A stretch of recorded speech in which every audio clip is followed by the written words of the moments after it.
तो दोस्तों आज का वीडियो उन बिगिनर्स के लिए है जिन लोगों ने कभी भी बाजू की कटिंग नहीं की है और जिन लोगों को बाजू कटिंग करना नहीं आता, बिल्कुल भी पता नहीं है बाजू किस तरह से कटिंग किया जाता है। क्योंकि बाजू कटिंग में सबसे मेन और इम्पोर्टेंट होता है बाजू का आर्म होल राउंड शेप बनाना, बाजू की गोलाई बनाना। तो बिगिनर्स इसको लेकर बहुत ज़्यादा कंफ्यूज रहते हैं, आर्म होल की गोलाई सही से बन नहीं पाती है। तो आज का वीडियो सिर्फ न्यू बिगिनर्स के लिए है। आज के वीडियो में हम आपको बताएंगे आर्म होल राउंड शेप किस तरह से बनाते हैं और इसका सही तरीका क्या है, और यहाँ पर बिगिनर्स क्या गलती करते हैं, क्या गलती नहीं करना है। तो देख सकते हैं हमने ये पेपर ले लिया है, तो इसी पेपर के ऊपर हम आपको बाजू कटिंग करना बताएंगे।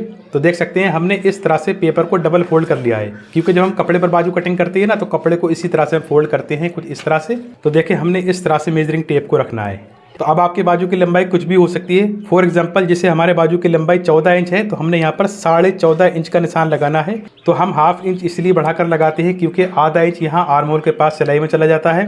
उसके बाद तुरपाई के लिए आप 1 या 1.5 इंच एक्स्ट्रा छोड़ सकते हैं। तो हमने यहाँ पर आर्म होल रखना है और यहाँ पर बाजू की मोहरी रखनी है।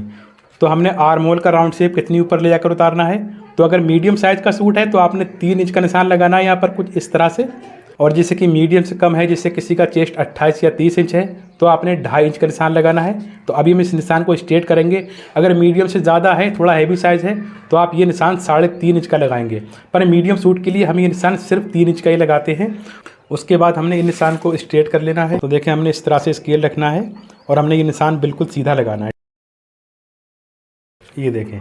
उसके बाद हमने मोहरी वाले को भी स्ट्रेट कर लेना है, ये देखें। तो सबसे पहले मोहरी का निशान लगा लेते हैं। तो आपकी जितनी भी मोहरी है ना, उसका हाफ निशान लगाएंगे। फॉर एग्जांपल आपकी मोहरी अगर 9 इंच है तो 9 का हाफ होता है 4.5 इंच, ये देखें। तो देखें अब बात आती है आर्म होल यानी मुड्डा, इसकी गोलाई कितने इंच पर रखनी चाहिए। तो मैं आपको बताना चाहूँगा इस टॉपिक पर मेरे चैनल पर और भी बहुत सारे वीडियोज़ हैं। तो अगर आप ये जानना चाहते हैं किसी भी साइज़ के लिए आर्म होल मुड्डा कितना रखें, तो उस वीडियो का लिंक मैं इस वीडियो के डिस्क्रिप्शन में दे दूंगा, तो वहाँ से जाकर आप सीख सकते हैं। तो फॉर एग्जांपल हमने आर्म होल रखना है 9 इंच यानी 9 इंच, ये देखें। उसके बाद हमने इस निशान को यहाँ से मिलाना है, जो कपड़े का यहाँ से एंड हो रहा है ना, तो हमने यहाँ से और थोड़ा ऊपर को करना है, स्केल को थोड़ा आगे को करना है। यहाँ पर देखें हमने इस तरह से ये निशान लगाना है, ये देखें। उसके बाद हमने देखना है यहाँ से यहाँ तक कितना आ रहा है। तो जैसे कि हमने यहाँ पर 9 इंच का निशान लगाया था, 9 इंच आ रहा है, तो हमने 9 का हाफ 4.5 इंच का निशान लगाना है, कुछ इस तरह से। तो आपका जितना भी आर्म होल है ना, तो आपने यहाँ से यहाँ तक उसका हाफ कर देना है। उसके बाद हमने देखना है यहाँ से यहाँ तक जितना भी है उसका हाफ कर लेंगे। तो जैसे कि यहाँ से यहाँ तक कि 4.5 इंच आ रहा है, तो 4.5 का हाफ होता है 2.25। तो देखें हमने ये 2.25 इंच का निशान लगा दिया, ठीक है। तो आप देख सकते हैं यहाँ से यहाँ तक हमने रखा था 9 इंच यानी 9 इंच। उसके बाद हमने 9 इंच का हाफ़ किया तो ये 4.5 इंच आया। उसके बाद 4.5 इंच का हाफ़ किया तो ये 2.25 इंच आया। उसके बाद जो हमने हाफ़ मार्क लगाया था हमने उसका भी हाफ़ कर लेना है। तो जैसे कि यहाँ से यहाँ तक 4.5 आ रहा था, तो 4.5 का हाफ़ 2.25। तो इसी तरह से आपका जितना भी आर्म होल है आपने इस तरह से मार्किंग करनी है। फिर उसके बाद ध्यान से देखें, तो पहले मैं इस तरह से ये मार्क कर देता हूँ ताकि बिगिनर्स को वीडियो सही से समझ आए। तो हमने आर्म होल वाले को मोहरी वाले से मिलाना है, कुछ इस तरह से।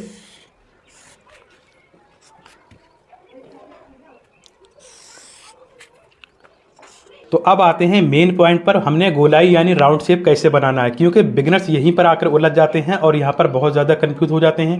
तो इसी वजह से उनकी गोलाई बिगड़ जाती है और आपकी परफेक्ट फिटिंग नहीं आ पाती है। तो बहुत सारे बिगिनर्स कहते हैं हमारे आर्म होल में प्रॉब्लम आ रही है, कपड़ा इकट्ठा हो रहा है, झोल आ रही है, इस तरह की बहुत सारी प्रॉब्लम होती है जिसको लेकर बिगिनर्स परेशान रहते हैं। तो देखिए हमने क्या करना है, हमने जो ये निशान लगाया है ना, यहाँ से हमने इस तरह से करीब 2 सूत नीचे को निशान लगाना है, इस तरह से। तो यहाँ से 2 सूत नीचे को लगाना है, और जो हमने ये वाला निशान लगाया है ना, तो यहाँ से हमने 2 सूत ऊपर को लगाना है, ये देखें। 2 सूत का मतलब 2 पॉइंट, यहाँ से यहाँ तक 2 पॉइंट और यहाँ से यहाँ तक 2 पॉइंट हो गया। उसके बाद देखिए हमने किस तरह से राउंड शेप बनाना है। तो देखिए अब हमने इस तरह से गोलाई बनानी है। हमने इस गोलाई को यहाँ पर लाकर मिलाना है, ठीक है, और यहाँ पर लाकर मिलाकर फिर हमने इस तरह से यहाँ तक लेकर आना है। देखिए हमने यहाँ पर लाकर मिला दिया। फिर उसके बाद हमने क्या करना है, यहाँ से लेकर यहाँ पर लाकर मिलाना है। तो आप ध्यान से देखें किस तरह से मिलाना है। तो हमने पहले बाहर वाले निशान से कटिंग करनी है, इस तरह से, ये देखें। उसके बाद हमने यहाँ से इस तरह से कट कर देना है। उसके बाद हमने क्या करना है, अगर हम दो बाजू एक साथ कटिंग कर रहे हैं तो हमने ऊपर वाले दो पार्ट पकड़ लेने हैं और नीचे वाले दो छोड़ देने हैं। तो मैं तो आपको एक बाजू कटिंग करके दिखा रहा हूँ। उसके बाद हमने इस वाले राउंड से कटिंग करनी है जो हमने पहले वाला राउंड बनाया था, इस तरह से। आप चाहें तो इस तरह से बाजू को ओपन करके भी कटिंग कर सकते हैं। ये देखें, तो बहुत ही फिनिशिंग के साथ ये बाजू कटिंग हो रहा है। तो दोस्तों अगर वीडियो अच्छा लगे तो वीडियो को लाइक एंड शेयर भी कर देना। अगर चैनल पर नए हैं तो चैनल को सब्सक्राइब भी कर लेना। उसके बाद हम बाजू को फिर से इस तरह से बंद करेंगे। ये तो आप देख सकते हैं कितनी फिनिशिंग के साथ में बाजू कटिंग हो चुका है। उसके बाद हम आपको बाजू ओपन करके दिखाते हैं। अब देखें आप, तो देख सकते हैं कितनी सफाई के साथ में बाजू कटिंग हुआ है। आप इस तरह से देखें तो किसी भी साइज़ का बाजू है आप इसी तरह से कट कर लेंगे। तो दोस्तों मिलते हैं नेक्स्ट वीडियो में। Thanks for watching this video.